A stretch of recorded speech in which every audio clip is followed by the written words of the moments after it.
ঘণ্টায় ৬ থেকে ৮ কিলোমিটার গতিতে বইছে বাতাস সৌদি আরবের তাইফে, সঙ্গে হিমহিম ঠান্ডা।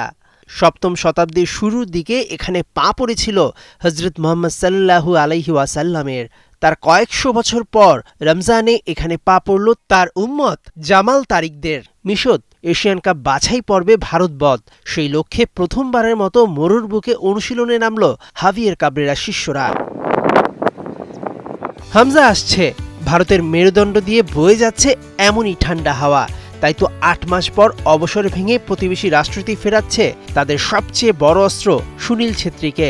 এতেই পরিষ্কার ভারতের বর্তমান দলটি অতটা শক্তিশালী নয়, নতুবা কি ৪০ বছর বয়সী বুড়ো ছেত্রীকে ফেরায়? তবে ছেত্রীর পায়ে ধার আছে।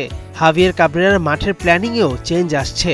মাঠে কি ছক দিয়ে সেটাই বোঝাচ্ছেন স্প্যানিশ মাস্টারমাইন্ড। এই ওয়েদারের সাথে এটার সাথে অনেকটা শিলংয়ে প্রায় অনেক সেমই হবে।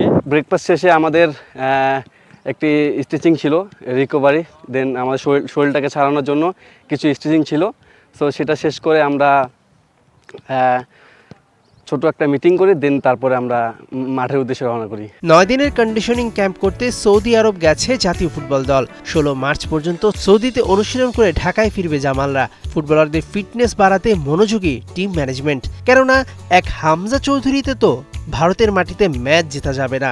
আজকে দেখলেন যে অনেক ঠান্ডা, বৃষ্টি হয়েছে, সো একটা ডিফারেন্ট অনেক ঠান্ডা এনভায়রনমেন্ট, প্রচুর বাতাস হচ্ছে, তার ভিতরে ছেলেরা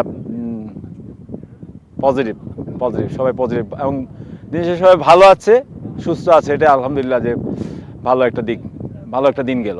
এই সফরে সৌদি আরবের স্থানীয় ক্লাব ও আফ্রিকার দেশ সুদানের বিপক্ষে প্রীতি ম্যাচ খেলার কথা রয়েছে বাংলাদেশ জাতীয় ফুটবল দলের।